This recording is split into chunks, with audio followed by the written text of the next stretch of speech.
எங்க வீட்டு செல்ல குட்டி இப்ப சூப்பரா காலேஜுக்கு போறா. என் பெரிய பொண்ணு ஐடில ஹெச்ஆரா ஒர்க் பண்றா.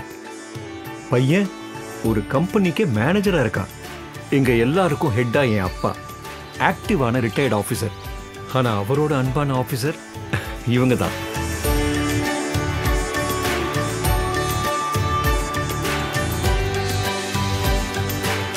எனக்கும் என் ஒய்ஃப் தான் எஜமானி.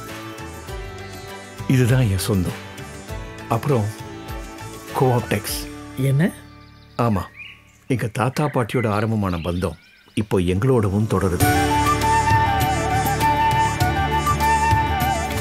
நம் எல்லோருக்குமான காலத்திற்கேற்ற கைத்தறி ஆடைகள், இளைய தலைமுறைகள் விரும்பும் நவநாகரிக ரகங்களில் 90 வருட பாரம்பரியத்துடன் கோஆப்டெக்ஸ் நம்ம கடை.